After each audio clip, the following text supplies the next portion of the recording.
Have you ever done a check-in? With my therapist. Yeah, yes. exactly. It's that kind of check-in. Sure. So I would like to check in with hopes and fears. Okay. So name one hope, like something you hope for in this conversation, and something that you fear. And I'll do the same. Okay, cool. Hope for specifically from this conversation. Yeah. Hopes and fears. Hopes and fears. Okay. Hopes would be make a new friend, have a great conversation. That's a big thing. I'm a lifetime student, so there's this great quote that I used to have in my bedroom. It said, "I'll never let school interfere with my education." It's like a Mark Twain quote that I really like. And I think I've stayed a lifetime student, so I like having conversations with people, especially face to face. So yeah, that's the hope. The fear, no real fear. I mean, I've looked like an asshole before, and I'm still here. I've survived, so no real fear at all. I mean, I'm really relaxed. Yeah. I mean, what would a fear be? I'll give you a fear just because I feel like it's a cop-out if I don't have a fear, right? It is a little bit of a cop-out. Okay. Fear would be, that I come across like some kind of unevolved baboon. Because I am very honest. I like being very honest. I almost get frustrated when I'm not able to be 100% honest to a fault. Right. Like we just had the Christmas holiday, and the girl I just broke up with, I had to meet her family, and we had to be so polite, and I felt like a wolf with a leash on its neck. I'm like, this is not the way I live. I like being more honest, but I was being respectful because her parents are older, and I don't think that would have been a concept that they would have embraced. They would have been, he's just disrespectful. So yeah, I think sometimes my honesty can make me look like a dick when I don't mean it to be. So that's my fear. Okay, thank you. Sure. I would say my hope is to learn a lot from you, from your craft, but also from you as a person. And also, I think there's a lot of topics to discuss. When we talked on the phone, we talked a lot about how it is to grow up with like double cultures. And we call this thing like the in-between-ship, in between countries, in between cultures. Yeah. And also, I would really like to go deeper into the darker part of the human experience through comedy. Sure. And understand it through comedy. And I think you've been thinking about those things a lot. Every day, right? And my fear would be, I'm a little bit anxious because I usually do these conversations in Swedish. You're so Swedish right now for saying that. So many of my Swedish friends say that to me. Right. When I first moved to Sweden, I was trying to learn Swedish. I'm like, why won't you guys speak Swedish to me?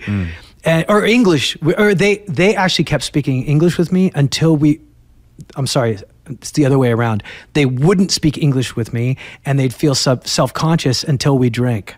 Right. Then their English was perfect. Because it was this, I think it's a very Scandinavian thing to have that. Or it might have been a subtle way for you to ask for a drink. Yeah, maybe you're right, yeah. Maybe we should have some wine. I do have a very greedy liver. I would love to have some wine, actually. Let's do it. Could we have some wine? For reals? Oh, I would love that. I don't usually drink. Oh, you don't drink booze at all? I wouldn't say at all, but not that much. But I would love a glass of wine right now. Good man. Okay. Let's do it. Let's do it. Why not? So, I think my first question, or the first thing I'm curious about, is because I saw this Netflix special with Daniel Sloss. Oh, yeah. Sloss. Yeah, this young guy, great comedian, Scottish guy. Yeah. I love him. Speaking about darkness, right? Yeah. And there was this moment in his life during a family trauma that he was like, it was almost like his body decided to be funny. Do you have a moment like that where you realize, or maybe afterwards realize, that was the moment I realized I needed to be funny? Yeah, I mean, it kind of ties into the in-between thing, right? Like, I had a Muslim dad and a Jewish mom. I was an Egyptian now living in America and hyper westernized. So people in Egypt told me I wasn't Egyptian anymore. People in America told me I'll never be American. And then I found comedy, and I started being funny. And I go, well, I know what I'm not. I know what people are constantly telling me I'm not, but no one would say I'm not funny. And so funny became my identity.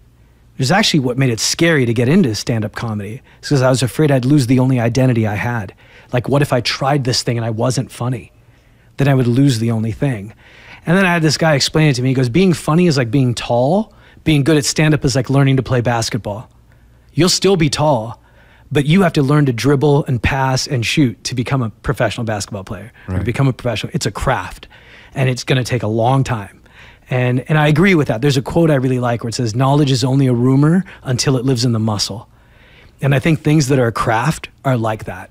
It's once you stop thinking is when you become an expert at it. It's when your body, like you said about Daniel, when his body became funny. And I think that's what it is with comedy and why it was such a sense of identity. And for me, the way I became funny is I was being picked on at school. I was bullied all the time. We lived in East LA in a bad neighborhood, and there was a game, actually, you know, the Eminem film, 8 Mile? So they were doing battle rapping, right? Battle rapping in the streets was called playing the dozens. And the reason why it was called playing the dozens is because during slavery, they would sell slaves one at a time unless there was something wrong with the slave. If they were a hair lip or had one arm or one leg, then they would sell them by the dozen. All right. There were these 12 slaves in a cage, and then they would make fun of each other. Like, that's where your mama jokes came from. Like, your mama's so stupid, if she got locked in a grocery store, she'd starve, stuff like that. And so that, thank you. Oh, thank you, Joe. We just got wine. Cheers, Skål. mate. Skål. Sin Simon. I still remember. So we had this thing, we were in a school in a poor neighborhood, and the government used to have this thing called nutrition. It was a 10-minute break where you got free trail mix and milk. And during intermission, kids would play the dozens. And I was just learning English, and I dressed weird, and these kids kept making fun of me. They'd always pull me into the dozens. And fighting is a lot like comedy. By getting your ass kicked a lot, you learn to be a good fighter. And by getting made fun of a lot, you learn to be good at making fun of people. Yeah.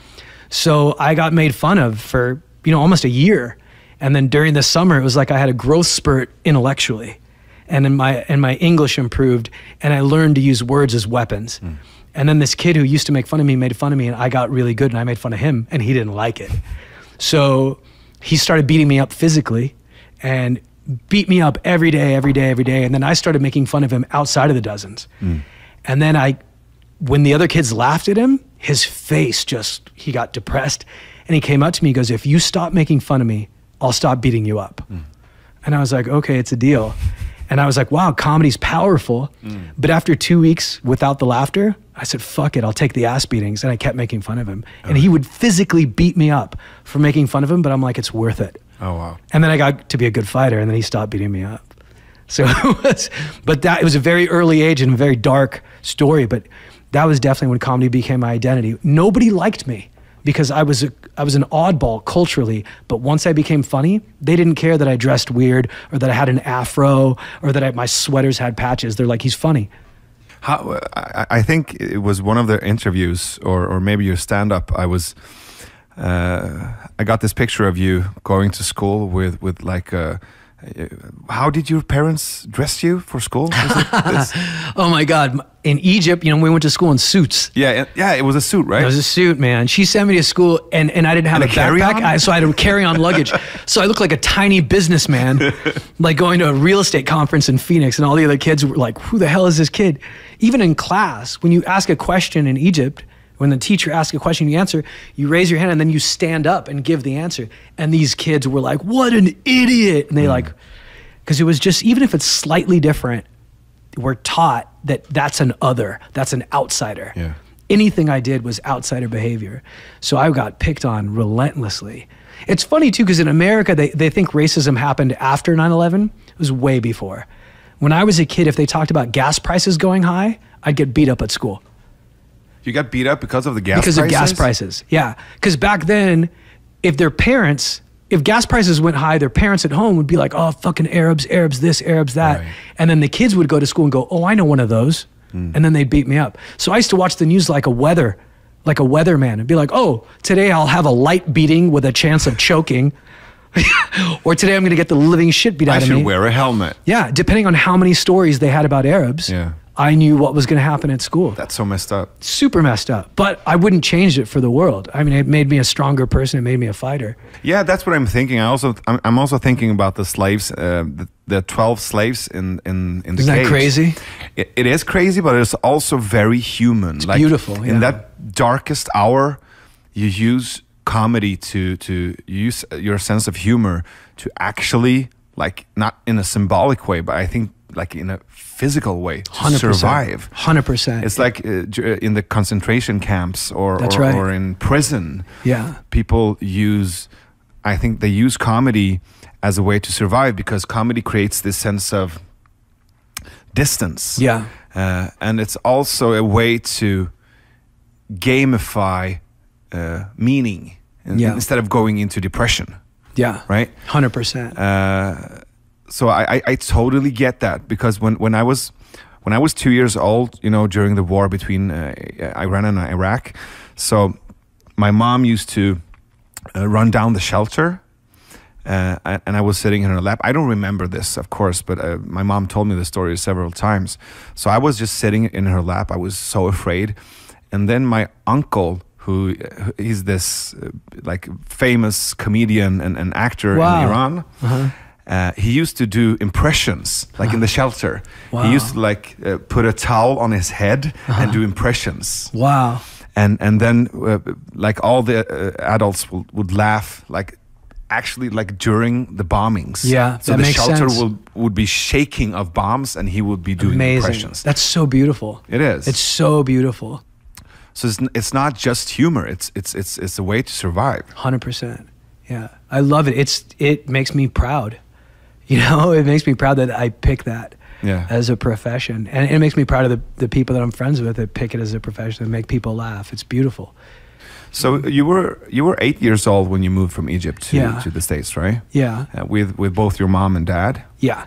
My dad came first, so he was here for like a year, and then I came with my mom. So it was weird. I had to the first time I saw my dad, he looked different, because we didn't have FaceTime or anything back then. Right. It was just all of a sudden I was looking at a man that had a mustache, and I was like, "Who's this guy?" He looked different. Yeah. And your mom was, or maybe I would say your mom is Jewish? Yeah. Well, she's not religious, but by heritage, yeah. Neither of them were like actively religious. Like culturally. Just culturally. Culturally Jewish. Your mom was culturally Jewish, and your dad was culturally Muslim. Exactly. That's an interesting mix. Yeah, I love it. It's like Romeo and Juliet had a kid. But when they met, my dad was in a Beatles cover band. And oh, really? Yeah, I mean, they were so westernized. Like when I was in college, I had a report on Islam. And I asked my dad, I'm like, "Hey, can you help me with this report? What are the 5 pillars of Islam?" And he goes, "I don't know." And I'm like, "You don't know? That's like Islam 101. Like, how do you not know?" He didn't know. So it was like a thing where in Egypt, it was like 90% of the population was Muslim. So it was really, it wasn't a thing that, even his name, my dad's name was Muhammad, but there's so many Muhammads in Egypt that he went by Tino.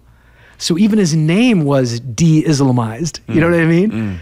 So yeah, I grew up away from religion until about college. I became really fascinated by it, but I was almost fascinated by religion the way people are fascinated by cults. It was like from a distance. I want to see it from a distance, and I'm impressed by the behavior that it makes people have. But I think I was an atheist at a very young age, So you don't believe in God at all? No. Afterlife, nothing? I believe in God the way people believe in the lottery. Like if there's 10 people in an office and say, "Hey, let's all chip in $2 and we'll all go get these lottery tickets," I'll be like, I don't want to be the only one. Here's $2 worth of belief. You know what I mean? Like, I don't know. I just don't. I don't know that it's too similar to other stories that were designed to control behavior. Right. A bearded man who lives above us, who knows when you're good, who knows when you're bad. If you're good, you get good things. If you're bad, you get bad things. Is it Jesus or is it Santa Claus? And I know Santa Claus was designed to control the behavior of children. And I feel like it's just so similar to religion, where it's designed to control the behavior of people. And two, I studied social psychology, and I know that architecturally, we're designed to live in groups of 200. That's it. Yeah. We're not supposed to be in bigger groups, and the only way they control us in bigger groups is a shared fiction. Right. And whether that shared fiction is a religion or the idea of a country, which is fake. There's no such thing as country. John Lennon had it right. There's no religion, there's no countries, none of that. It's like when you're a kid and you go, that's lava and that's safe. Now we're going, that's America and that's Mexico. Like, shut up. It's the same. I mean, both the country borders, like the idea of nationalism, but also religion. I mean, I don't actually care if we play that game, as long as we talk about it being a game. Yeah, it's like going to the movies. I mean, when I go to see like the Lord of the Rings, I know it's a movie, but I'll dive into the premise. Sure. I mean, I'll do the same with religion. Yeah. And prayer and countries. 100%. But I don't take it literally. Yeah. Because it's a game. 100% agree. But if the game's functional, let's play it. Sure. And that's why I never shit on anybody's belief at all. It's like we're all playing the Matrix, and you can pick which pill you want. You either live in a pretty society and you know you're not getting the pure truth, or you live for the pure truth and you live in a world that's a little bit more ugly. And I chose to live in an uglier reality, but I see beauty in it. Right. I see beauty in the ugliness. I see beauty in your uncle making jokes in a bomb shelter. I see beauty in the 12 slaves. I see beauty in comedy. You know, when a flower breaks through concrete, that's beautiful to me. You know, and I think I'd rather see the truth. Yeah. And do my best in the time that we have, and try to make this heaven instead of waiting for it to be heaven. Right. You know? I mean, I don't even think that the idea of heaven is. I think it's a misunderstanding. Totally agree. I don't think the Bible or any of the great religious texts are to be taken literally. They're to be read symbolically. 100% agree. So what the Bible says is actually to create heaven while you're alive. Yeah. And be a good person. It's like the message of every religion. Yeah. Be good, or at least try. That Mother Teresa said it. If every Christian was a good Christian, every Muslim was a good Muslim, every Jew was a good Jew, there'd be no war. Yeah. And they're right. It's probably the thing I think about most. You know, it makes me sad. I get shocked by the things people will do to other people because of religion. You know, it makes me sad more than anything else. Yeah. Right. So, I'm also wondering about because when we talked on the phone, we talked about this term in betweenship. Yeah. I've been using it in Sweden for almost 10 years, but I don't know if you use it, if you think about that term at all. Like, I do. I mean, I think about it often. It's because I'm fascinated by culture, and living in a Mexican neighborhood, I used to see things that I was curious about. Right. Like there's a lot of Mexican kids that love Morrissey. And I'm like, this doesn't make any sense. Morrissey's like an effeminate, Mexican culture is so macho and brown. And here's this effeminate white man from way over there, and these like fresh to America still have Mexican accents. They're like, oh, I love Morrissey. And I'm like, I don't get it. And then I started hearing the lyrics, and it was Irish blood and a British heart and an English heart. Yeah. He was an in-betweener. Yeah. And Mexican Americans are in-betweeners, and I'm an in-betweener. And it was almost like, I think a lot of people struggle with that. They go, am I this, am I that? Not realizing that this thing in the middle is an identity in itself. Yeah. And it's a beautiful identity. It's like a mutt. A mutt as a dog is actually healthier, smarter, cooler than pure breed dogs. But they go, oh, I'm part bulldog, I'm part Rottweiler, I'm part this, I'm part that. And it's like, yeah, but a mutt is a beautiful thing. Yeah. Even though it's not, you know. I also think it's a matter of perspective, because not only in this issue, but also a lot of other issues, there's this, like, I don't know what to call it, there's this idea that you need to choose. Yes. Are you an Arab or are you a Jew? Yeah. I'm both. Like, thinking two ideas at the same time seems to be a really hard task for a lot of people. We over celebrate purity. Yeah.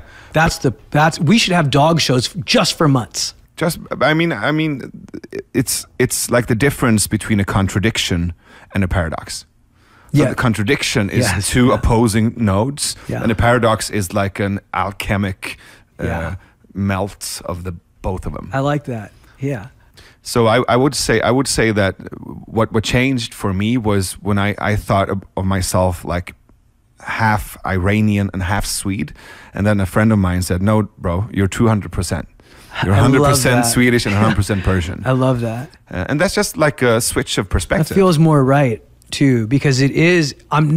Very rarely am I both, unless I'm with someone who's both. Yeah. Do you know what I mean? Yeah. But when they're like my friends, you say, whenever you're in Europe, you defend America. Whenever you're in America, you defend Europe. Yeah. And I go, yeah, because I'm an underdog. And I know what it's like. And I don't like when people overjudge, when people are prejudiced towards something. That's not, the behaviors of a few don't define the reality of the many. Like, I know there's a difference between Egyptians and the Egyptian government, just like I know there's a difference between Americans and the American government. Right. It's the governments that I have an issue with. It's not the people. That's why I think we're all the same. I say it in my comedy all the time. The only thing religion and science agree on is we all came from the same two parents. The only thing that's fake, the only thing that's us and them is us versus people in power. I think power changes people the way a vampire bite changes people. It turns them into fucking monsters. Like, you can't have more than 2 drinks to drive a car. Then you shouldn't be able to make more than $2 million to be a president.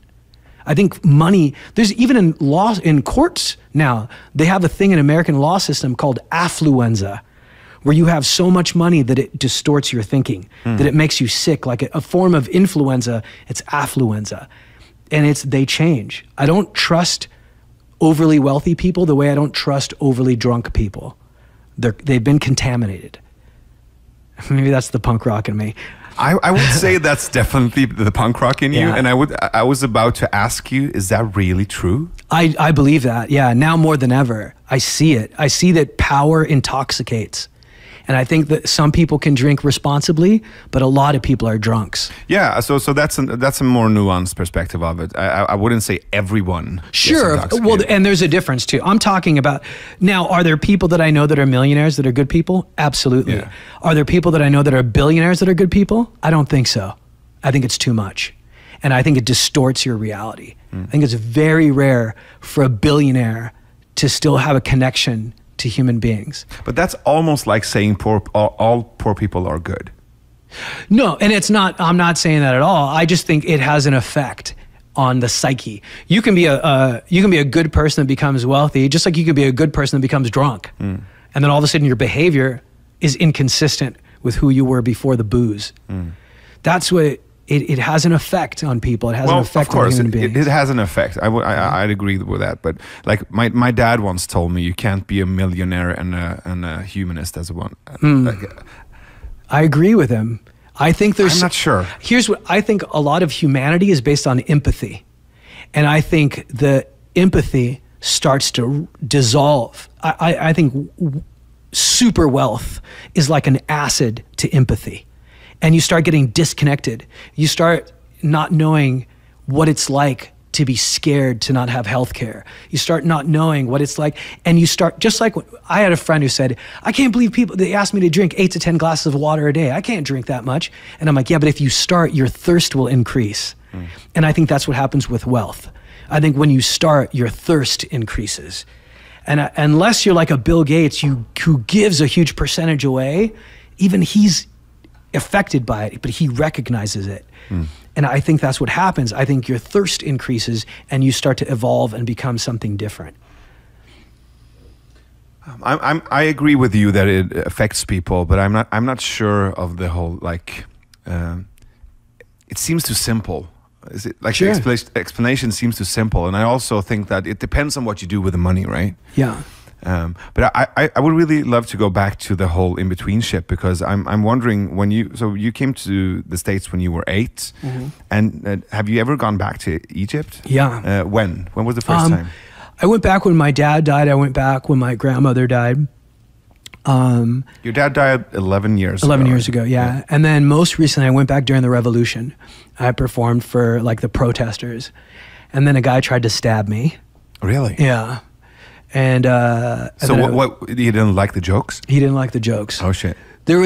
any comic, when you're looking at an audience of even thousands of people, if there's one person not laughing, your eyes go right there. Yeah, the heckler effect. The heckler effect. And there was one guy in the audience, in a room full of laughing people, there was one guy, and he had this thing on his forehead that in Egypt we call a zabiba. Zabiba is the Arabic word for raisin. And it means when you're fundamentalists, Muslims, when they pray, they bang their head on the ground so they get a scar. And goes, I'm so religious, I'm so pious, I pray so much that I've scarred myself. So these are extremists. And I saw the zabiba, and I saw him looking at me and not laughing. And then during my set, he stood up and started walking towards the stage. And I saw him, I kept an eye on him, and then the security guards grabbed him, and he dropped his phone, and they walked him away. And I made some jokes about, this is why we can't have nice things, during a protest. Why can't you be civilized during a protest? That kind of thing. And then they started moving a flashlight around. I'm like, oh, he dropped his phone, it's right there. And then put the flashlight on, it was a knife. And it was like, my home country became a place I didn't recognize anymore. Like even on the way in to the show, there was a brand new Kia, which is like such a modern car. You see a Korean-made car, brand new car with a GPS system, and it was covered in blood. And I was like, oh my God. And my friends are like, oh yeah, you're American now. I'm like, what does that mean? Is that blood? And they go, oh yeah, some people are really religious and they sacrificed a sheep or a goat and covered their car in blood. And I'm like, dude, when I was in Egypt, it wasn't like that. That kind of stuff, that hyper religious, it's almost like a regression to old Egypt. And it's funny because when I was in Sweden, I met a guy who was a social psychologist, and we saw a woman in Sweden with a beehive haircut. And he goes, let me ask you something. Do you think that woman is fashionable? And I said, no, but she's stylish. And he goes, no, but is she fashionable? And I'm like, no, she's outdated. And he goes, do you know why she wears her hair like that? And I'm like, no. He's like, because in the 60s is when she felt most beautiful. So she's holding on to that time. And he goes, and that is your people. And I was like, what do you mean? He goes, your people hold on to the past because that's when Egypt was greatest. Right. That's when Egypt was most pretty. So they hold on to the past the way she holds on to a beehive haircut. And I was like, whoa. It made sense. It does. It really does. But also, I'm thinking that there's not only in Egypt or in Iran for that matter, but I think the whole world right now is experiencing some kind of really weird dance because there's a lot of progression going on, right? Yes. Like really hyper aggressive, moving really fast. So fast. Too fast almost. Yes, too fast, I agree. And that creates some kind of anti-movement, like this people are not able to get what's going on, and they push back. I agree 100%. So there's these two forces, this progressive force and this like neoconservative force trying to understand what the fuck is going on. That's how Trump got in office. I think that might have been one of the reasons, and also like it's the same in Sweden. We'll probably end up with a really conservative government in 2 years. That's sad. I'm not sure. I'm not sure that's sad. I think that's just like a natural order of things happening right now because Sweden's been almost aggressively progressive. Sure, in a way that may not have been. It may not have been beneficial for all groups. And I think we have a tendency to judge the progress of humanity in 4-year blocks because of politics, when in reality we should probably measure the progress of humanity in 100-year blocks. And in 100 years, you have time to ebb and flow. You have time to go a little bit conservative. But if you look at the last 100 years, it's been a pretty steady growth in the same direction, which is more progressive, more equal, more evolved. So as long as the outcome is in the direction of progress, then I'm a happy person. But I think I agree with you 100% about the technology has sped things up so quickly. It's almost like riding a skateboard too fast and it starts to wobble and throw you off. Yeah. I was in line one time at an Apple store to get a new iPhone, and there was an older guy behind me, and he said this thing that I'll never forget. He goes, oh, you're waiting for the new iPhone? Are you excited about it? I'm like, yeah, I like Apple. I used to work on Apple when I was in advertising, so I have this connection with the brand. He goes, yeah, you get excited about technology because you're young. I get stressed out by it. Yeah. And I'm like, what do you mean? He goes, well, when you get older, it's not age that sucks, it's lack of relevance that sucks. Yeah. He's like, so for you, technology is something that's exciting. For me, I feel like if I don't learn technology, I feel older.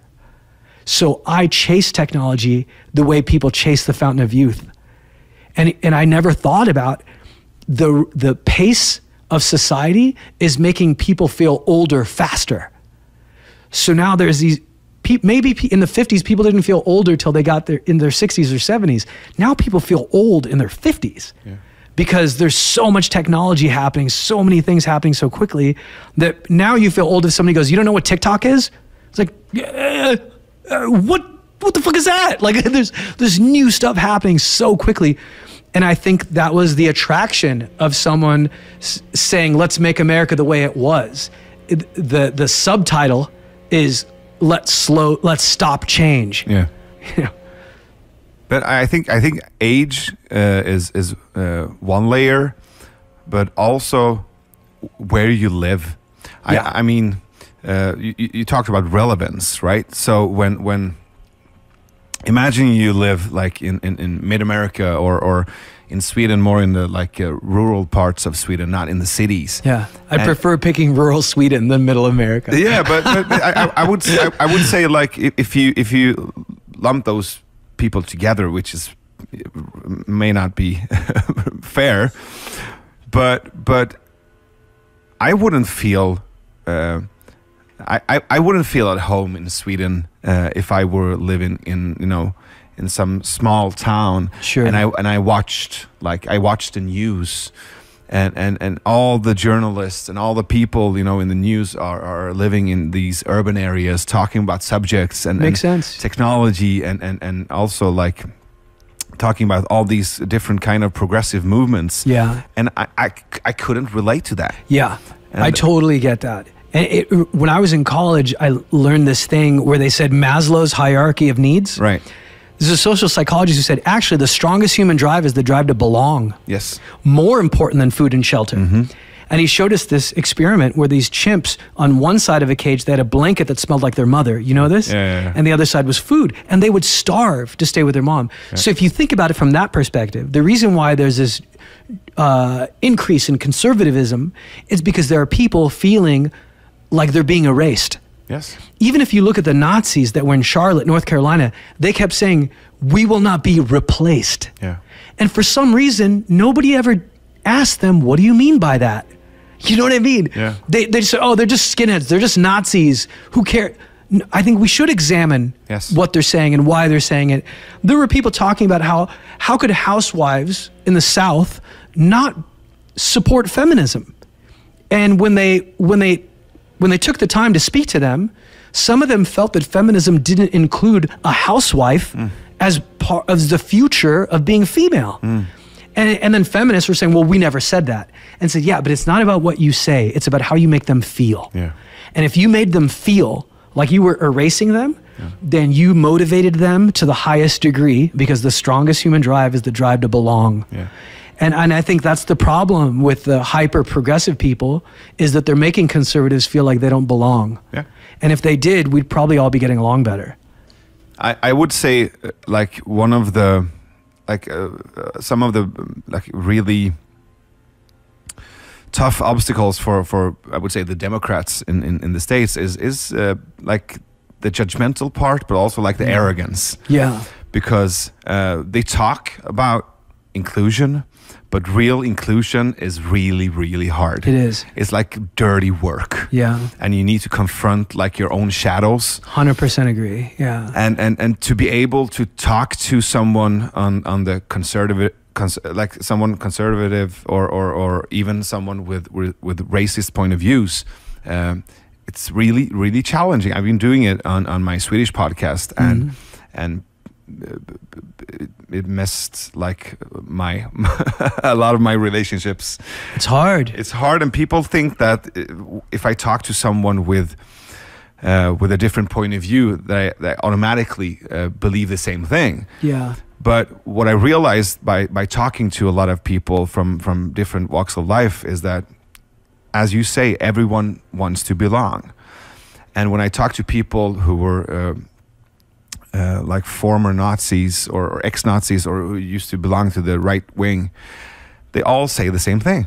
Wow. They say that I wanted to be a part of something. Yep. I wanted a meaningful narrative. I wanted a connection with a group, and I didn't want to be alone. And these were the only people that accepted me. Wow. So that's basically saying that we failed. Yeah. We failed these people. Oh, that's so beautiful. I love that that gives me hope. It really does. It gives me, because it means we can fix that. Yeah. That's something we can fix. It's not this impossible, unsolvable, not. We can fix that. Of course. It's self-reflective. I think Democrats do, it isn't this, it's this team mentality, this sports team mentality, us versus them. Yeah. Where and politics is at fault for this, because that's the way you get votes, is you make them feel like the opposition isn't different, they're the enemy. Yeah.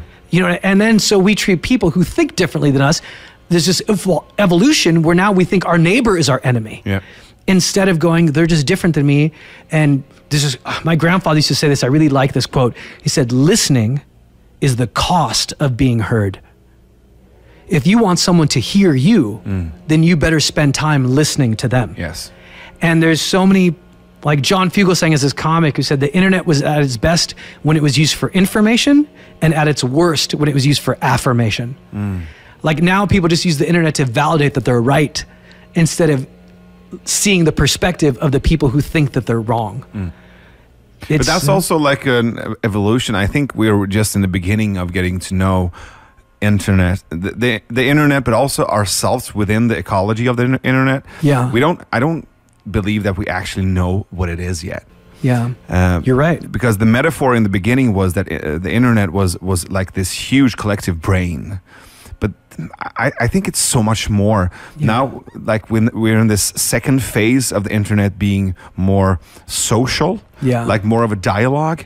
And then I believe it's more than a brain. It's like a couple of lungs. It's a heart as well. It's a pulse. Yeah. It's more organic. Yeah. So we're just getting to know this phenomenon. And then I think we need to be humble and to ask and to be curious instead of thinking that we know what it is. Yeah. I think like, I heard this guy say one time that human beings are great at building dams, but they're very bad at predicting the damage that a dam could do to an ecosystem. I think that's what the internet is. We built a great tool, but we're very bad at anticipating the damage that it did. And we don't think about it, but the internet is less than 20 years old. Yeah, I know. I mean, 20 years after we found fire, we were still lighting shit on fire. You know what I mean? There was a lot of burned people on Earth. So maybe we should give ourselves a little bit of a break. Yeah, but also consider it to be a 20-year-old. We don't trust 20-year-olds to even drink in this country. Exactly. So we should we should trust it as much as we trust a 20-year-old. I agree. And I think, it's funny. It's funny not to go full circle, but I feel like it puts in-betweeners in a special place. How come? I think we have a special eye about what it feels like to not belong. I think we can teach people who are pure breeds about empathy and about knowing what those guys might feel like. Yeah. We can add humanity to people that have been demonized. Or at least how to switch perspectives. Yeah. Yeah. I think it's important to be able to look in someone's eyes even and say, what would my life be like if I grew up the way they grew up? Yeah. Like Kevin Hart was in a lot of trouble, because he said a lot of homophobic stuff. Yeah. And the black community in general is known as being very homophobic. So I think a lot of people jump to these massive conclusions. And then Kevin Hart made a Netflix show called Don't Fuck This Up. Yeah. And I don't like Kevin Hart, I'll be honest. I didn't like him. I thought he was corny. I thought I liked comics that were more rock and roll, and he felt more pop music to me. Yeah. And then I watched this show and I fell in love with the man. He was a guy that had a great mom and a dad who was a crackhead. And his dad was a terrible dad. And his dad used homophobic language. And he said, all the good things in me are from my mom, all the bad things from me are from my dad. And he was so open and so honest that you couldn't help but feel empathy for the guy. Like the solution for my dislike for Kevin Hart was getting to actually know Kevin Hart. And then it made me switch from what I love him now. Like if I met him, I'd probably try to kiss him on the cheek. I'm so, not as a comedian, but as a man, I'm so impressed with him as a man to be able to say, I'm wrong and I'm sorry and I'm flawed. That, how do you not admire that? You know, and to do it in such a public forum. And I was shocked at my ability to go from not respecting him as a comedian to loving him so much as a human being that I fell in love with his comedy. And it gives me hope in us. And we pass judgment on other people so quickly. Maybe there's a way for us to find our empathy again. When I watch your stand-up, you talk a lot about your mom and your dad, and you have very different ways of talking about them. Yeah. And I'm just thinking about that now when you talk about Kevin's relationship with his mom and with his dad, and I find a lot of similarities with yourself. Yeah. And so did your dad ever say that it was wrong? No. It's funny, but I'm not mad at him anymore. I was mad at him when I thought a dad had to be perfect. And then when I became older and I started going to therapy, I realized that he was a victim too. And that the reason why my dad treated me the way he did is because he was treated that way. That's all he knew. So, but I'll tell you one thing. One time he videotaped a bodybuilding. I used to be a bodybuilder. A therapist told me once, you can use weights to get over your anger. And then I showed up a year later looking like a bodybuilder. He's like, Jesus Christ, you overdid it a bit. But my dad was into photography and videography, and he videotaped a bodybuilding contest. So he came with my mom and videotaped, and I got third place, and the audience erupted in boos. They all, because they all thought I should have won. And I'll tell you, maybe because I grew up punk rock or whatever, but I like that more than winning. That I was the people's choice. Fuck the judges. The people were on my side. And on that video, you hear my dad's voice saying, Tamer should have won. That's wrong. But when I came on stage, he didn't say that. He said, third's pretty good, and never said a word. But after he died, I could hear it in the video. And on VHS tape, I rewound it and played it so often that that part of the tape turned to static. But it was like he was so greedy with his compliments. He never gave compliments, but after he died, I found that one compliment on a VHS tape that I replayed it so much that it fucked up the tape. But it was like, it's the one thing I hate about Middle Eastern culture. We don't show our humanity as men. Like a man is supposed to be a rock and supposed to be this, it's supposed to be, what about loving? What about kind? What about showing your son that it's okay to be flawed? And, you know, he was very macho. He was a very macho guy because he grew up in a macho culture and they didn't believe in therapy. And my dad had PTSD. But in our culture, only crazy people went to therapy. So, man, I lived off that piece of tape like the way a person stuck in a desert would live off the water in a cactus, you know? But how does that affect your connection with your own masculinity? I mean, your dad is like your psychological model for being a man. Yeah, it fucked it up. I think there's a lot of guys that look like me in Hollywood. A lot of guys that look bald heads, tattoos, motorcycle jackets. It's a look, and I recognize that. But inside that look, there are good guys pretending to be bad. And I think I've dated a lot of girls who hope that I was that. But then there's few guys in there that are bad guys trying to be good. And I think I'm a bad guy trying to be good. And I feel like a werewolf sometimes. But the moon, my moon is less predictable. I don't know when it's going to happen. I'm afraid that my dad was a vampire and that he bit me and that I'm a vampire now. And I have to, if I love someone, I almost want to break up with them because I'm afraid of that I might treat someone the way my dad treated me, or if I have a kid, I might treat that kid the way my dad treated me. And thankfully for therapy, my therapist told me that the fact that I'm afraid of that means that I won't be that. But it's hard for me to feel that I was infected because when I get angry, I get ugly.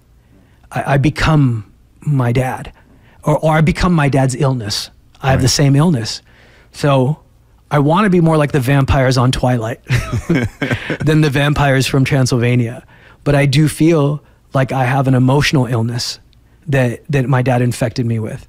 And I have to go to therapy and I have to meditate every day.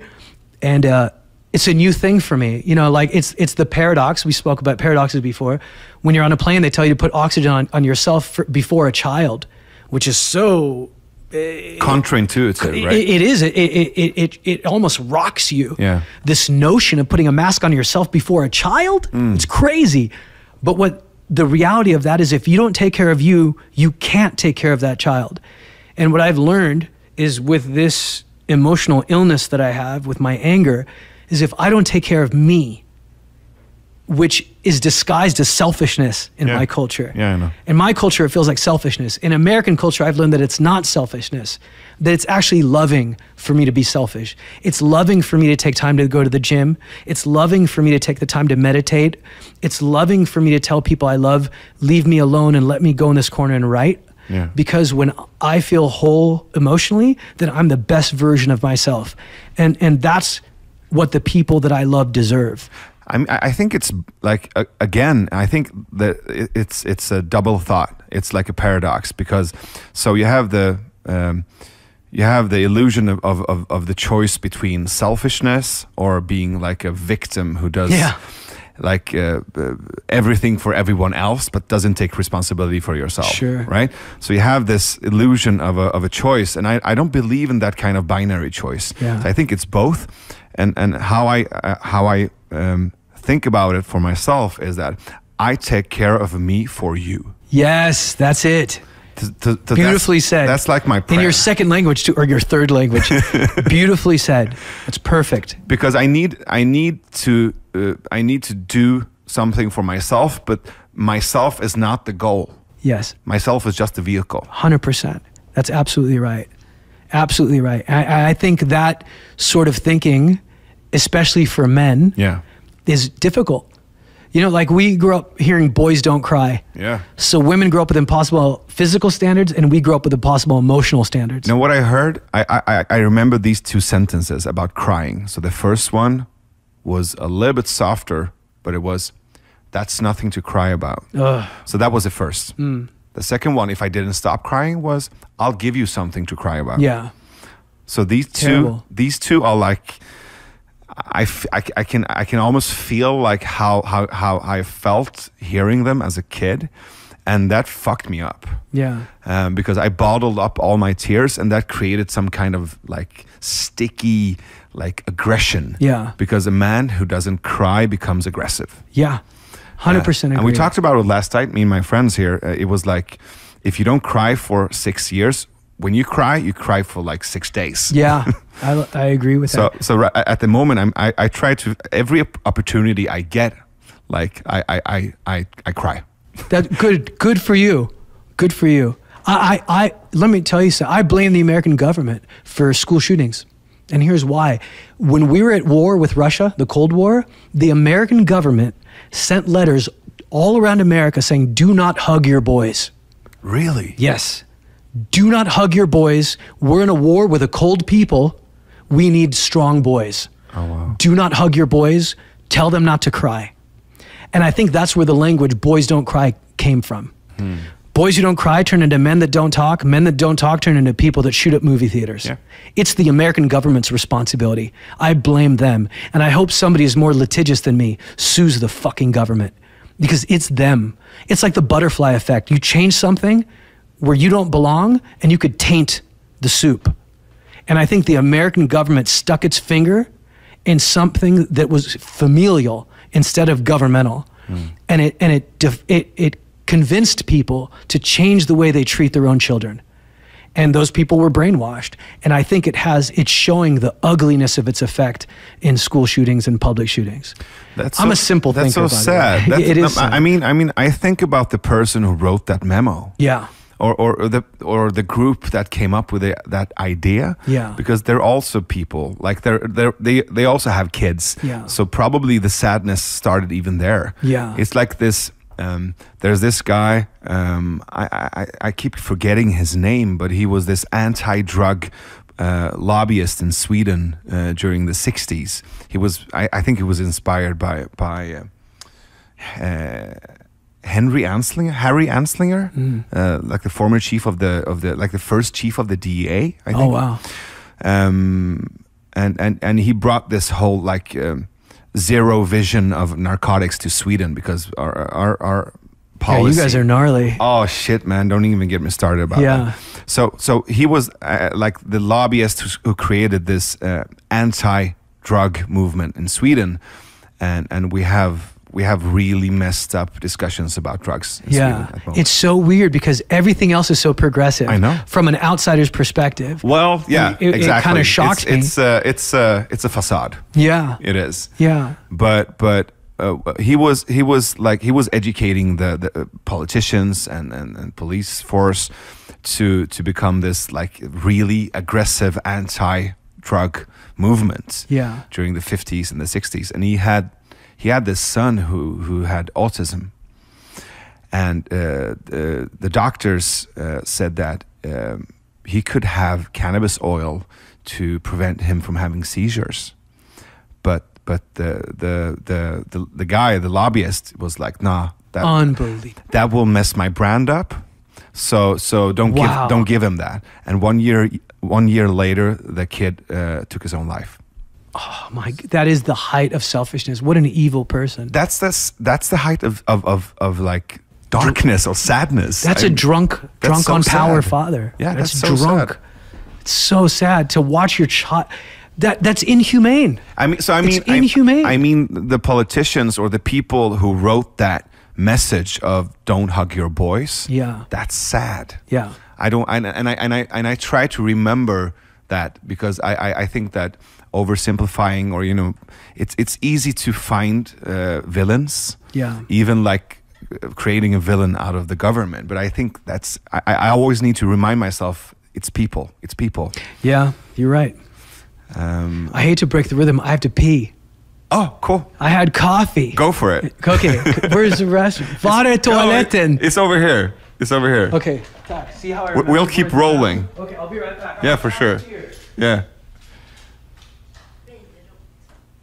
Oh, right. Okay. So while Tamer is taking a leak, I can. Do we have that guy on Wikipedia? We can just give you guys a little bit about. So it's a Swedish lobbyist. His name is Nils Bejerot. I'm going to read. He was a psychiatrist and a researcher. He's been called the father of Swedish politics of narcotics. Yeah, right. So it was in the 70s. He started in the 70s, but it was basically during the 80s, right? He's the most influential person to turn Swedish politics about narcotics in a more restrictive direction. Yeah, and he's also, I didn't know this. On Wikipedia it says that he was the one who actually coined the term Stockholm syndrome. Oh, I didn't know that. And he wrote like 600 essays and articles and like 10 books in the subjects as well.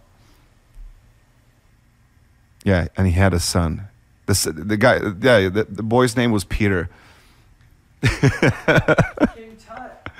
Are you admiring the Egyptian memorabilia in the house? I love it. Yeah, absolutely. So what I read about this guy, his name was Nils Bejerot. Nils Bejerot. Yeah, Bejerot. Not Beirut, but Bejerot. Oh, Bejerot. Bejerot. And on Wikipedia it said that he was the one who coined the term Stockholm syndrome. No way. Well. Yeah. Wow. What was it in reference to that he was coining the phrase? It was so I think the phrase Stockholm syndrome was basically from a hostage situation in Stockholm. Oh, that's right. Yeah. The Norrmalmstorg in Stockholm. It's so funny because in America we had this major event, with the woman that was kidnapped by the Black Panthers. Yeah. The Gettys, was it the Gettys? Oh God, I'm so bad at that.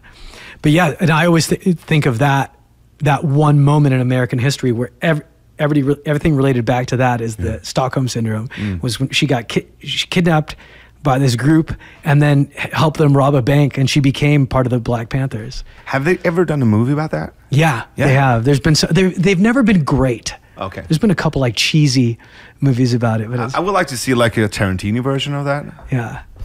It wasn't Black Panthers though. It was another group, but it was a African American activist / criminal group. All right. Yeah. So I want to go back to what happened with you, like the whole in-betweenship. But when you got back to Egypt for the first time 11 years ago, what were your anticipations before that trip? I mean, you grew up in the States, not feeling, I presume, not feeling American. Yeah. Were you expecting like going when you got back to Egypt, like I'm going home, I'm going to feel whole again? Well, there's an evolution in my. I didn't identify as an in-betweener until I was much older. When I was young, I just wanted to fit in. We go back to the drive to belong. Yes. So I didn't want to be Egyptian. I wanted to be American so bad that I had curly hair and I wanted to straighten it. And one morning my mom put hair curlers in, but she had to go to her job. And then she goes, take the hair curlers out in 10 minutes and go to school. And then I took it out and I went to school looking like fucking Don King. I got made I knew I was in trouble when the teacher started laughing. I'm like, oh shit. So I wanted to be white so bad. I wanted to be American so bad. So when I went to Egypt at a younger age, I was like, oh, I don't even want to be here. I just want to be back in America. It's really sad. And then when I started experiencing racism and finding out that no matter how white I think I am, I'm never going to be treated that way. They're always going to look at me as an outsider. Then I became curious about my own culture. You know what I mean? And I found out America wasn't so perfect, and it's not necessarily better than the culture I came from. It's just different. Yeah. And then I started getting into Egyptian culture. So I went to Egypt once as my American Tamer, and then I went to Egypt again as fully Egyptian Tamer, and then I went to Egypt the last time where I was an in-betweener. Right. And I was both. And that was the most clear perspective I had. I felt like Goldilocks, where one bowl was too cold, the other bowl was too hot, and then the middle one was just right. Yeah. And I think being an in-betweener was just right. It gave me the clearest vision. When I went as an American, I did see the beauty in Egypt. And when I went as an Egyptian, I didn't see the ugliness. But when I went as an in-betweener, I saw reality. And I saw the good and the bad. I saw the lovely, and I feel like I have a more honest relationship with Egypt now than I ever have. I feel more Egyptian today than I ever have, even though a few years ago I'd say, oh, I'd totally live in Egypt. Now I'm like, I'd never live in Egypt, but I still love it. I still love the people that I come from. I don't love the government I come from, but I love the people I come from, for sure. I mean, I came to Sweden when I was 2 years old, and the first time we went back to Iran, I think I was 12. Wow. And during those years, like those 10 years, I was always thinking that this is temporary. Oh, Sweden was temporary. Sweden was temporary. Wow. But also the feeling of not belonging. So I was always, when I got bullied, I always told my bullies that, once I go back to Iran, I'll show you. Yeah. And I was longing for that, that wholeness. Yeah. Did you have Iranian friends in Sweden? Or did your family have other Iranian families? Yeah, we did. But Iranians are like Jews almost. They're very well integrated in society. So, but we had a lot of Persian parties. Yeah. Very intense Persian parties. Feyruz or whatever, jumping over fire. Nowruz, that's it. Yeah. And Persians don't even need alcohol. They're always like that. Yeah. But I was really like well adapted. I learned the language quickly, and I grew up quickly, as I imagined you did as well, because we needed to learn all the the language, the cultural codes to help our parents to translate stuff for them as well. Yeah. Fill in forms, like stuff like that. But then when I went back for the first time, I remember When we got off the plane, I was crying. I was really, you know, sentimental. We went back to one of my aunts, and I woke up there, and my one of my cousins, he was just, you know, looking around in my bag, and he was laughing because I brought too warm. I brought the wrong kind of clothes. Yeah. Because it was in Tehran, it was in July, it was like really, really hot. And I brought Swedish clothes. And my cousins were all laughing at me. That's funny. So my cousins brought me to this store to buy me new clothes. And I was, when we entered the store, I was just, you know, I saw the guy, the owner and his son, and I wanted to impress them. Or actually, I wanted to impress my cousins. So I just started to, you know, speak really polite Persian, you know, saying hi. It takes like 15 minutes to say hi because you need to ask about every relative and, you know, do all this. It's like a dance. It's like, it's like those birds, you know, when they mate. It's 100%. like Yeah. that kind of weird dance that we do. And as I started talking, I saw the expression in the face of the owner changing from a smile to like almost like a frown. Oh wow! And I didn't know what was going on. I got really confused and insecure. And when we stopped talking, I turned around, and then I heard the owner saying to his son, "Tourist." Oh wow! And that fucked me up. What? They said the same thing to me. That really fucked me up. Yeah. Because I was like, "What? No. I'm like you guys," and they're like, "No, you're not. Yeah, we could see you from a mile away. A mile away. Same thing. Yeah, and that when I came back, like as a 12-year-old, like wow, as if puberty wasn't confusing enough, I was really messed up. Yeah, and angry. I could see that. Yeah. Wow, that's heavy. It's so great that you have such a clear picture of the moment. You know what I mean? It's so heavy. It's so heavy. I had a very similar experience. Yeah. Where we were at a restaurant. Now here's the thing. I left Egypt when I was 8. So my language software was 8 years old. So when we went back to Egypt, I'm like, I speak fluent Arabic. And we were at a restaurant, and I'm like, oh, I have to go to the bathroom. My uncle goes, oh, it's hard to get to. I'll go with you. I'm like, what do you mean go with me? I'm a man. I know how to speak Arabic. If I need, I'll ask the guy for directions. And I went up to this waiter, and I go, I thought I said, excuse me, where's the restroom? And then the waiter's face was the opposite. The waiter's face went from serious to huge laughter. And I'm like, what's so funny? Why are you laughing at me? I'm like, I just said, where's the bathroom? He goes, do you speak English? I go, yes, I speak English. He goes, sir, you didn't say, where's the bathroom? You said, excuse me, I have to go pee-pee. And I was like, oh my God, it's so embarrassing. Because I was using 8-year-old Arabic, like an 8-year-old kid. But I was this big bald guy with tattoos going, I have to go pee-pee. And the guy couldn't help it. Of course he's laughing at me, but it messed me up. Oh, wow. Yeah, and it's really, I think there's a few years there where it's really confusing, where you don't belong anywhere. Yeah, that's the worst. That's the worst, and also it's humbling, but it's also a good experience to be in that kind of nothingness or confusion. Yeah. Because it makes the second chapter even more valuable. Yeah. But I think it was one of my best friends, Ashkan, who told me he was really angry and like frustrated with me, and told me to stop presenting myself as half Swede, half Persian. He's like, we're not half anything, we're double. I love we're that. 200%. Yeah. You're 100% Swedish and 100% Persian. What does Ashkan do for a living? He's an entrepreneur. It makes sense. Yeah. He's optimistic, hopeful. You know what I mean? That's such a great thing that he said. Yeah, he's beautiful. He's a brother from another mother, and he's like one of my closest friends. And always when I go to like too much into my victimhood, he always picks me up. That's great. Yeah. So you're really lucky to have that. That's awesome. I am. Yeah. And after that, I started to treat my in-betweenship as a strength, you know? Yeah. So I was thinking that, well, people always talk about thinking outside the box. I was brought up in between the boxes. Yeah. I know how to go in and out of boxes, and that's a really good superpower to have. 100%. But after a while, I also realized that it's not only people like you and me or Ashkan who are in the corridors between the boxes. There's a lot of people there if you start looking, like Morrissey.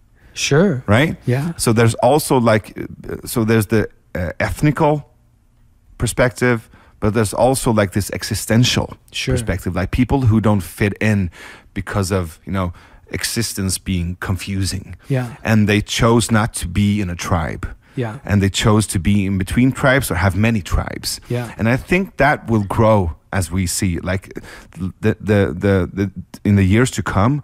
I think we'll see more people not only belonging to one tribe because of the internet. Yeah, I agree. It's funny because I have a friend who's a social psychologist who says, like, I used to do youth marketing for skateboarding and stuff, and he said he's all for Gen X. They use this methodology. He said, but for millennials, yes, it's the same life stage, the 18 to 24, but there's generational dynamics that you have to factor into the behavior. So, for example, I was Gen X. I grew up with no war, no Columbine, no 9/11, no economic distress. And the product my generation is most known for is extreme sports. I'm not afraid to die, and I don't need team members. Right? Millennials grew up with all those terrible things, and the product they're most known for is social media. All my friends with me all the time. Yeah. So, of course, social media becomes this thing, almost like a cocooning or this protection. And I remember meeting in-betweeners who were 100% American, but they were gay. And they were like, I feel like I'm not a part of my own family just because I identified as gay. So I ended up having this crazy group of friends where I was punk rock, but friends with these really effeminate gay guys, and then friends with this girl that was really butch, and then friends with this kid in a wheelchair. And I just liked outsiders. We were like this group of outsiders that all felt like, well, if you won't have us, then we'll have each other. Right. And it was almost like that was a requirement to be part of our invisible gang, is you had to be treated like an outsider in some way. And I'd always stand up for those people. I always loved that sense of justice. More Robin Hood than Jesse James. Like a rebel with a cause is who I liked. Rebel without a cause could go fuck himself. But rebel with a cause, this Robin Hood thing made me feel like that's what it means to be a good person. To help people, to be able to empathize with people and then help them. And I think being an in-betweener gave me that ability to not just look at people that were culturally in between, but maybe people who are socioeconomically in between or gender in between or any of those other. It's so easy to be made to feel like an outsider. I even had a friend who was a really tall girl. And she sat down and told me how awful it is to be a really tall girl. And I've never thought about that, but she's like, that's not the vision of femininity. The vision of femininity is petite. Yeah. She's like, when I sit on a guy's lap, the guy looks small. And most men are insecure. And so men never, and I was like, oh my God. And it just made, I was so thankful for being an outsider, because then I could relate to what she said and really hear her. And from her perspective, she goes, you made me feel seen. And her saying that made me feel like, okay, I'm a good person. I made her feel good just by having an interest in her. You know what I mean? So I think it's a gift to be an in-betweener. Yeah, and also like being bullied, being, having all these, traumas and being on the outside, that kind of, sticky, darkness could turn into empathy. Yeah. That helps me connect with people. 100%. If I treat it as that. Yes. It could also be like this weight on my shoulders and creating this victimhood. But it's up to me how to use it, right? Yeah. And I connect so well with that, because I wouldn't want to change like a day of my life, because that helped me to connect with people. Totally. And to connect with their sadness and with their darkness and with their with their trauma as well. But I'm also thinking that when you talk about this kind of I imagine like this group of geeks and freaks, like the Toy Story crew. Yeah. We were so weird. We were also, it looked like a toy store after Christmas. Like just weird toys that nobody wanted. We all hung out together. And that also connects with like the group that I imagine you hang out with a lot right now in your profession as a comic. Because absolutely. comics are all like this bunch of geeks and freaks. I hang out with a lot of comics in Sweden as well. Oh, cool. And one of my friends who's here, we're actually right now in his room, Aaron. Good room, Aaron. Really good room. I like the mirror next to the bed. Oh yeah, I haven't thought about that one. It's perfect butt cheek angle. So you're still so you. I imagine you swapped like the punk rock group to the comedians. Yeah. And we talked about it back when we were talking at the pool. I asked you about the level of darkness. How much darkness is there in the group of comedians? And you said that's I don't think that's right. Yeah. I think comedians love darkness as much as firefighters love fire. Oh, okay. The darkness is what we attack because we hate silence. To me, silence is a parallel to darkness. So if you're silent about things that are quote unquote dark, it's actually that person that's dark. Comedians shine light on darkness and they make the other person uncomfortable. But I think talking about dark things is actually lightness. Yeah. You know, it's a hyper illustration, but I do think that's what we attack dark things. And I think we're rewarded for talking about dark things. You know, like there were things in my childhood that brought me a lot of pain. And to say those things on stage and have hundreds of people laugh with me instead of at me is on par to rewiring, changing the story from a drama to a comedy. Right. And that adds so much lightness. You know what I mean? I know exactly what you mean. To me, it's the purpose of being alive. There's a gym I belong to in New York called Overthrow. It's a very punk rock gym. And they have this one slogan. It's like, what are you fighting for? And I like that because it's essentially saying, what's your purpose? You have to fight for something and everything is a fight. So through the lens of being a fighter, what are you fighting for is such a great piece of language. You know, and I love that language. And to me, this notion of evolving as a human being, taking things that once were dark and making them light, that to me is what heaven is. You know, to find lightness in dark things, to find beauty in pain, that makes me feel like I'm doing okay.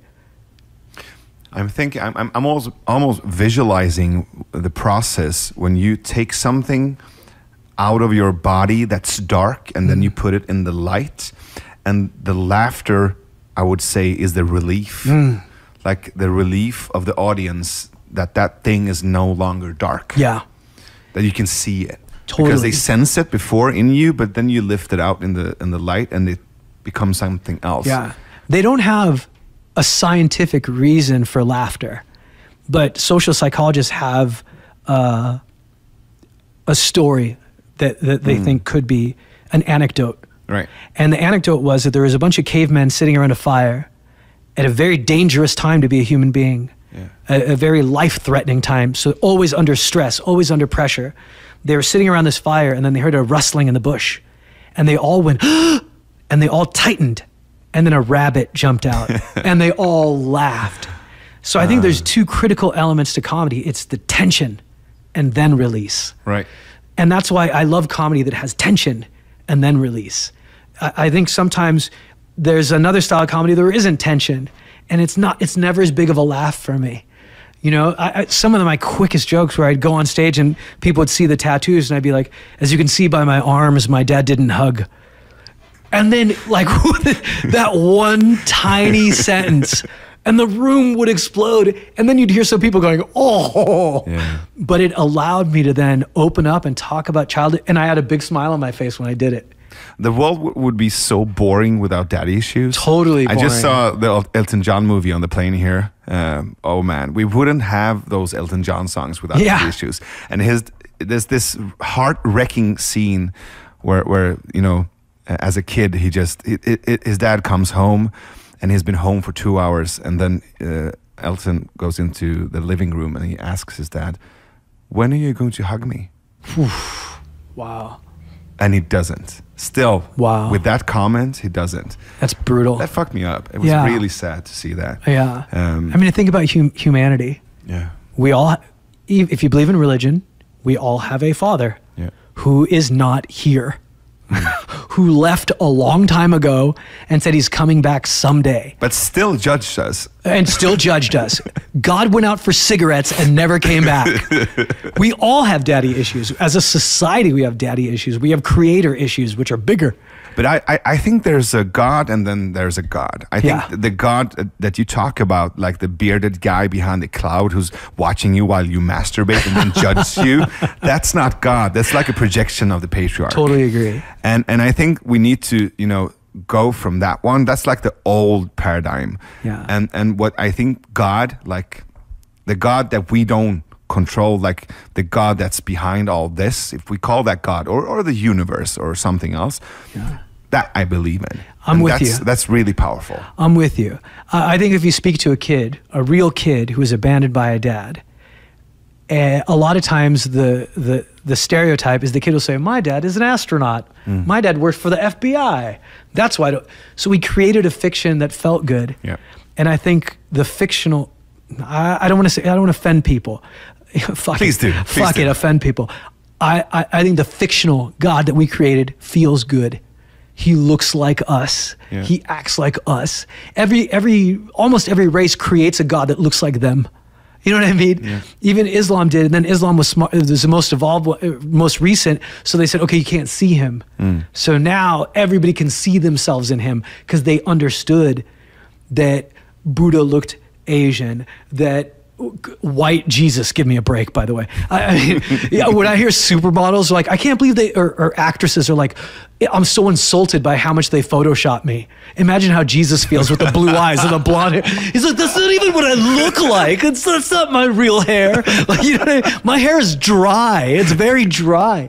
So, yeah, I think I agree with you. I do believe in the idea, the notion of a creator, and the idea that we don't know. I don't know. Nobody knows. I think anybody who says they know for sure is full of shit. Or funerals would be a lot more fun if religious people really believed that there was a heaven. And I also believe, I don't know who the fuck am I to say this, but I believe that if those religious texts were actually written in a or were channelized by like the real universe or God, they would be more fun. Yeah. It would be hilarious. Have you seen an armadillo? I mean, the power or the force that created this had a really weird sense of humor. Yeah. I mean, have you tried existence? It's messed up. Yeah. Farts are funny too. Farts are really funny. I think if there's like the real God would love fart jokes. Oh, for sure. They're hilarious. Farts are so stupid. So, no, I mean... How do you say fart in Swedish? Is it fis? Fis? Fis. Or like that. That's like a small fart. It's funny because in Arabic it's fis. Fis? Yeah. But if you want to say like a large fart, it's prut. Prut? Yeah. I like that. You lived in Sweden, right? I did, yeah. How come? I fell in love with a Swedish girl. She was an au pair in America, and then she went back to Sweden. I was very much in love with her, and went back to Sweden. And to this day, we're good friends. We stayed good friends, and I still have a ton of love for her. Like if I heard somebody hurt her, I would punch that person in the face. That's love. So yeah, like we were both kids. We were just kids at the time, but I bonded onto her in that way to where I have a lot of respect and admiration for her as a person. Have you done stand up in Sweden? I did. I once performed in. Is it No, not Halmstad. Halmstad's a town in the south, right? Beach town. Southwest. What's the town in Stockholm where they have a Hilton? There was a guy that had raw comedy. Yeah, that was in Hilton. It was in Stockholm. What part of town? What part of Stockholm? Like central Stockholm. Yeah, it was. I remember that too. Yeah, it was fun. It was at that show, and then I met the guy who produced those shows. Yeah, Morten, right? Morten, yeah, I know Morten. Morten and I actually hung out in New York together, and he did a little Instagram video with he and I walking through New York. Yeah, he's a good guy. So only once, but I want to be back. It's so funny. On New Year's Eve, my friends called me from Gothenburg to say Happy New Year, and they're like, "When are you coming to Sweden?" Yeah, you should. Because it's been too long. So I want to go back soon for midsummer. Midsummer is great. Yeah. There's like 7 days of sun. You should come. Oh, for sure. Well, I'm really good at kubbe. Is it kubbe? Kub, yeah. Kub. Yeah, I'm still pretty good at kub. I'm a natural. So did you reflect on like the different climate of like humor, or did you reflect on the differences between the scenes between the States and Sweden? Oh yeah, definitely. I felt like Swedish comedy is more subtle and more. And I think the audiences are more patient, so it inspired comedy that's more sophisticated and more subtle. Right. I think Swedish comedy is similar to Swedish filmmaking, where it's less, and American comedy is like American filmmaking, where American film is a little bit more obvious, and I think American comedy is more obvious. I think Swedish comedy is gorgeous and intelligent and sophisticated and subtle, and I think some of my favorite comics are Swedish comics.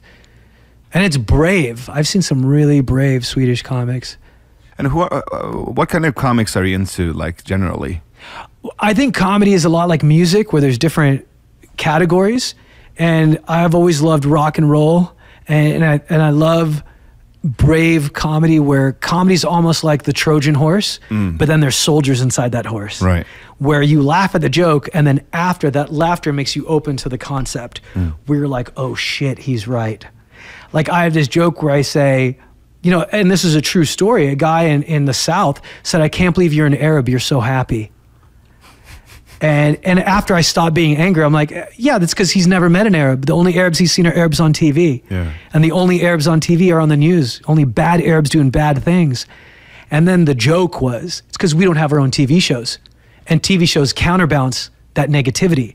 Like Will and Grace did amazing things for gay people, and Good Times did incredible things for black people. And then I go, I used to say the Cosby Show, but that's not true anymore. And I go, but nobody's made a TV show for Arabs yet. Nobody's made Everybody Loves Ahmed, or a Fresh Prince of Bahrain, or a How I Met Your Mother's. Like, no one's done that. And so it's funny, but then when you stop and think about it, that's true. Yeah. And it shows you the power of inclusivity and the importance of diversity. That it can impact a person, a human being. That if you have TV shows that are majority one race and one culture, it makes it easier to demonize another. Yeah. And that as an entertainment industry that thinks of itself as progressive, that diversity is almost a responsibility to the human race. To make sure that it's harder to demonize people, and the way that you do that is by including them in TV and film and storytelling. There are not that many Arabic comics, right? It's hard to say.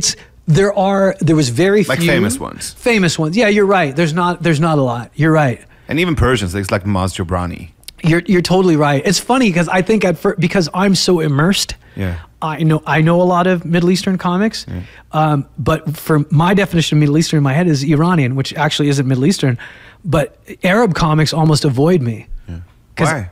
I'm not Arabic enough. The audiences that like me least are Arab audiences, because I'm divisive. Right. I fuck up their sense of identity the way they fucked up my sense of identity. Right. An in-betweener confuses them. I know. Because they expect comedy, they expect to root for me and go, he's one of us. And then when someone who looks like them says, I'm in the middle, they feel like it's a cop-out. Yeah. And all of a sudden, I make them feel the way they made me feel. Yeah. And then so American audiences like me more than Arab audiences. I've never actually made that connection before, but having this conversation with you made me, that's true. I think that's why they don't like me. Huh. Yeah. A lot of Arabs do. I'm generalizing, because you have to when you're speaking about a comedy business. You have to indicate who your audiences are and who the audiences are not. And the Arabs that like me love me, but the Arabs that don't like me hate me. Yeah, I get that as well. I get, but also I think that comes from people who have a very strong sense of identity. Which I don't have an opinion about that at all. I mean, I've been longing for identity all my life, so yeah. I'm just thinking that they see us, or maybe they interpret what we say as critique. Sure. I mean, they're underrepresented in entertainment. Yeah. Whether it's Iranian or Arab, they're underrepresented, so they thirst to see a reflection of themselves. Right. And then when they see us and we're not what they expected, I think it's a little bit of frustration. I have this thing I talked about it with Jill, our producer, a couple of nights ago, When I sit in a cab in Sweden and the driver is Persian, there's this phenomenon that happens often that it's like, oh, you're Navid Modiri. Oh, so I'm so happy to meet you. I've been reading about you. I saw you on TV or stuff like that. So cool. And often they say, I'm proud of you, my son. Wow. And that doesn't really sit with me. I get first of all, I get annoyed, and then I'm ashamed because of I get ashamed of myself because I'm annoyed. Because I want to say, so I'm polite, so I say thank you, of course, but then what I want to say is I don't want you to be proud of me because I'm Persian. Yeah. I want you to be proud of me because I'm good. Yeah, I get that. But still, I get his point of view as well. Sure. Because he's in this country, he feels probably lonely and not connected with Swedish society, and he sees this kid who has the same color as him, and he feels proud. Sure. That's a beautiful thing. Yeah. And then I feel ashamed. I have a very similar reaction, but for different reasons. My dad never told me he was proud of me.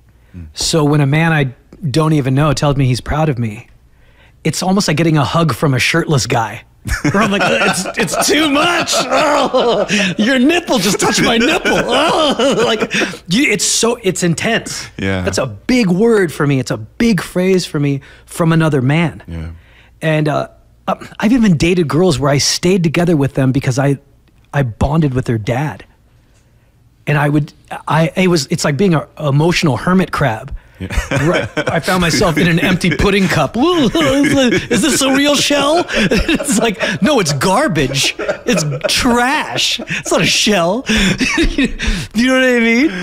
I know exactly what you mean. It's too intense for me because my dad never even gave me that. And now here's this Uber driver saying it.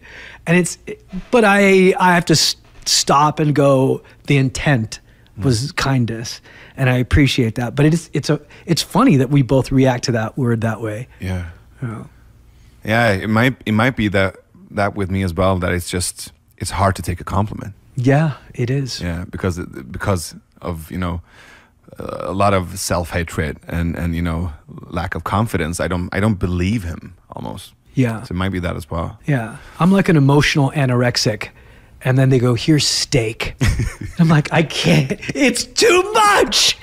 Cut it in little pieces. Tell me you like my shoes. Just so I don't choke. I'm proud of you. Touch it with a fork and let me lick it. Exactly. You chew it and then spit it in my mouth. I'm at that level of evolution. A human fly.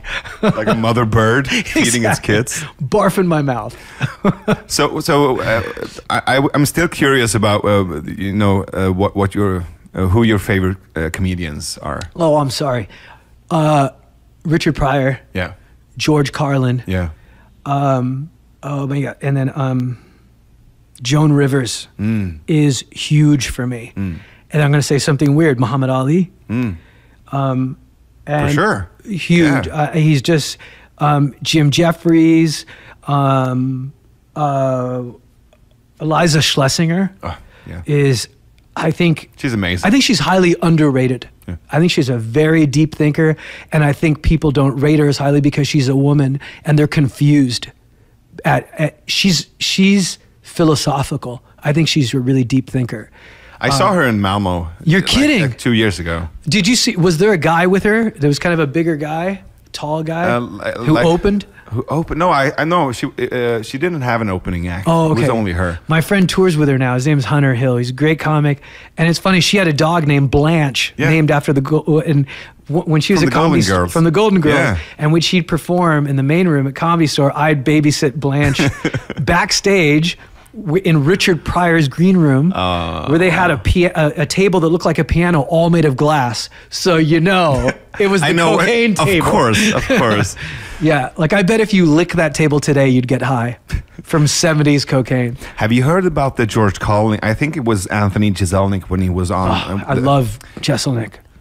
He's performing at the Comedy Club Monday? At Comedy Store? 9th. At Comedy Store? Here. Oh, cool. Yeah, we should go. I would love to. Yeah, I go there almost every night, so I'll meet you there, and I would love to. Yeah, I'm a big fan of Anthony Jeselnik. I like his first special, like his first Netflix special, a little bit more than the second one because it wasn't that dark on the second one. He's the prince of darkness. You know, my favorite dark joke that he tells is he goes, and I love jokes with no fat. Every word isn't necessary. Yeah. He said, my mom is terrible at giving bad news. Like the other day, she said, Anthony, I've cheated on your father, but you can't tell him. And I said, why not? And she said, because he died this morning. And I was like, oh my God. It's so good. It's so good. It's like instead of that rabbit jumping out of the bushes, it's a fucking demon. Exactly. I love it. It's so good. And I love that he fractures your thinking. Yeah. And he's so good. And there's also, he has this kind of soft, almost like vampire-like softness. Yeah. Like he's gonna live forever. Yeah. And he doesn't give a fuck. Yeah. It's a calmness. Yeah. It's funny because this guy asked me, why do you think confidence is so important to comedians? And I go, when you're a comedian in a room with 200 people and you're saying things that are on the edge of appropriate, things that seem dangerous, it's like being on an airplane with a pilot. If a pilot tells you, we're gonna experience turbulence, put on your seatbelts, then you're like, oh, okay. And then you feel the turbulence and you're not scared because you know the pilot knows. But if the pilot doesn't say anything and then turbulence happens, you're like, what the fuck? Yeah. Like, and then you start looking at the stewardess's face or the airline attendant's face. Do they look nervous? Yeah. Do they look scared? And I think that's what happens. That's why his comedy is he's so calm and so confident, because he flies through turbulence, man. He flies through dangerous air, and he's so calm that it keeps us calm. You know what I mean? His energy kind of affects.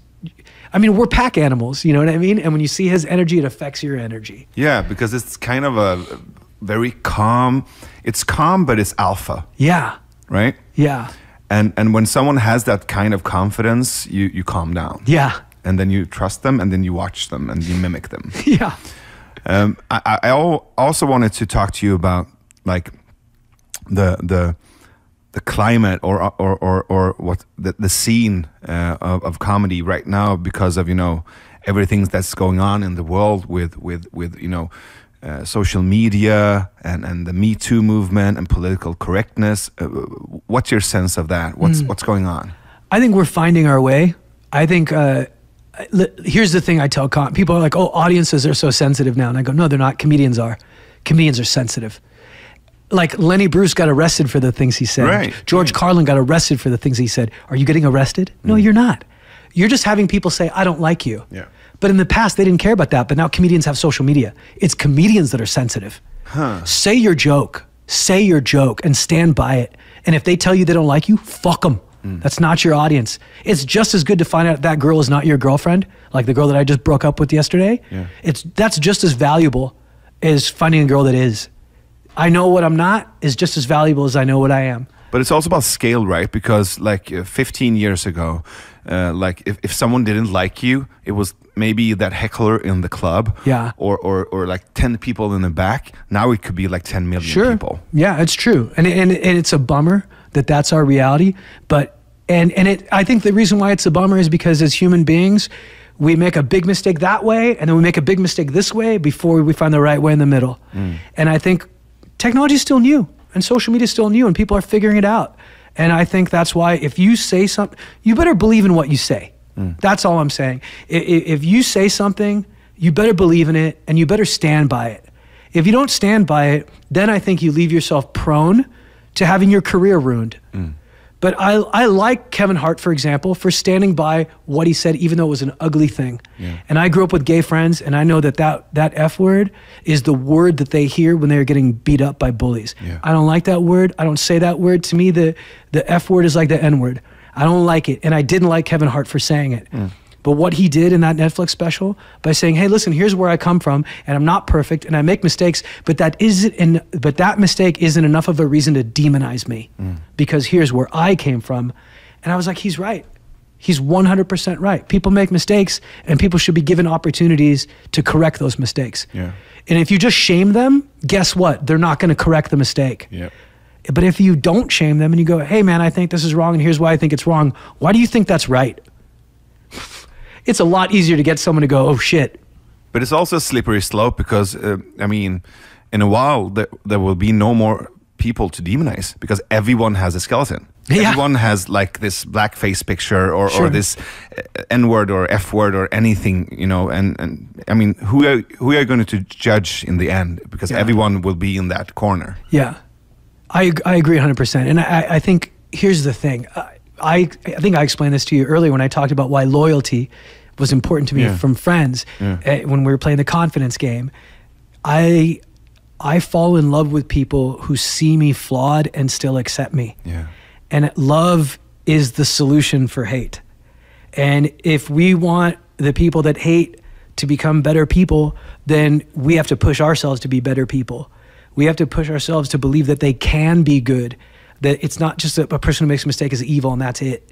Like every revolution needed outsiders to make it succeed. Women needed men to believe in the suffragist movement. Black people needed white people. And I think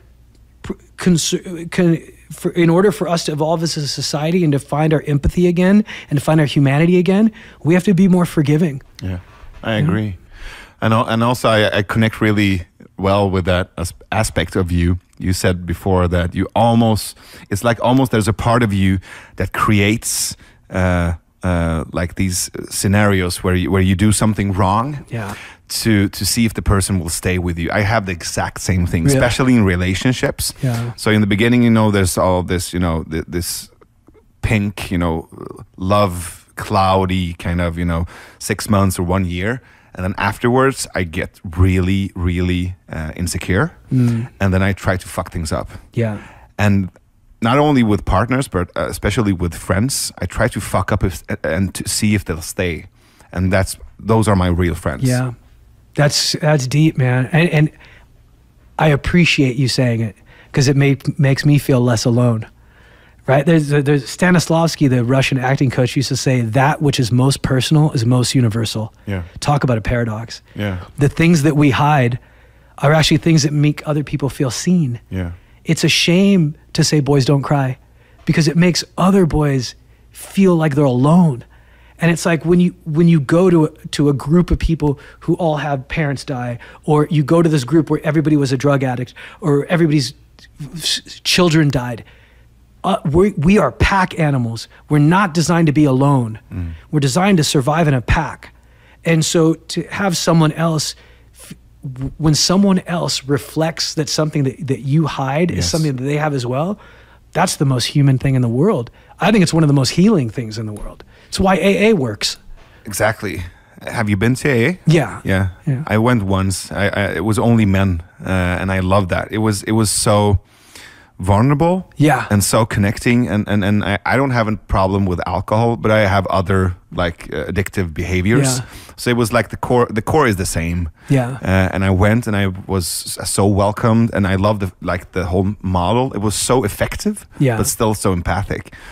But when you talk about that kind of reflecting, I think about Brené Brown. You know her? Yeah, of course. Yeah, she's amazing. I love her TED Talks and her books. And when she talks about vulnerability, she talks about it as a volume button. You can you can raise it and you can lower it. And when you raise your volume of vulnerability, when you raise it, you create empathy. Because it's like saying, I'm sorry, or I don't know, or I was wrong, or I also have darkness. I also try my friends by fucking up. When I say that, I raise my level of vulnerability and we connect deeper. But I can also lower it. And what happens when I lower my level of vulnerability is that I create shame in myself and in you as well.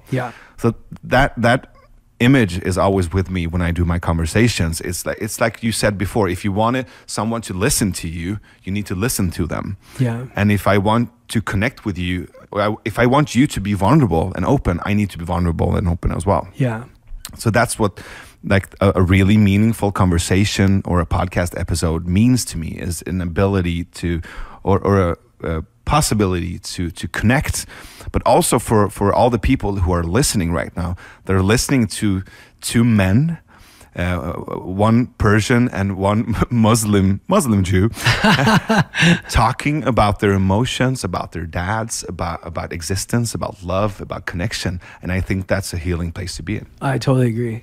I love that you said that. Yeah. So, man, we've almost done 2 hours. Amazing. I didn't think it was 2 hours. Wow. So you want to go up to the pool and grab another glass of wine? Sure. This is good fucking wine, by the way. It was nice, though. It tasted like a Mercedes. Good. So, Tamer, thank you so much for being the first guest on the How Thanks Can We for podcast. having me. I'm really glad. Trevligt att träffas. Detsamma. And I'm really looking forward to talk more with you, man. Thanks, bro. Absolutely. It was nice to make a new friend. Store. 100%. Yeah, you got to come. I will love We'll to. hang out. It'll be fun. So my last question is, we'll be here in LA for another 3 weeks. Who do you think we should meet? Who do you think I should talk to? Let me think. Let me put some thought to it. I don't want to give you a quick answer, but there's definitely some people I can recommend. Absolutely. But I want to put some thought. I have a friend who was a guest on my podcast named Shark. Shark is his nickname. He's from the Ukraine. He's a boxer. And he was an Olympic level swimmer. Shark at 18 years old had a heart attack and flatline, died, and then was brought back. They saved him and then he became a boxer. He's a great boxer. He just got diagnosed with cancer about 4 weeks ago, and you should see this guy's Instagram videos. He boxes. He's like, here's how I'm gonna beat cancer. And he has these videos every day where he trains, he boxes, he goes on these 4-day fasts so that he won't experience side effects from chemotherapy. He has a YouTube video titled, Here's How I Got Cancer. And he believes that he got cancer when he was in America swimming for this university, but back home the war was happening in the Ukraine. And people he loved were dying, and bombs were going off, and he couldn't sleep at night. He'd wake up in the middle of the night, and that stress, he believes, manifested into cancer. But the guy is pure sunlight, pure optimism. He is the definition of a fighter. He's like, he literally has posts going, I'm gonna kick cancer's fucking ass. And he's covered in tattoos, he's bald, he's got a scar next to his eye, but he's the sweetest, kindest, most loving guy. I think he'd be a great guest. I think you'd like him. Shark. Yeah, we'll look Shark up. Yeah, I could make an introduction too if you want over email. Thank you so much. He's a neat guy.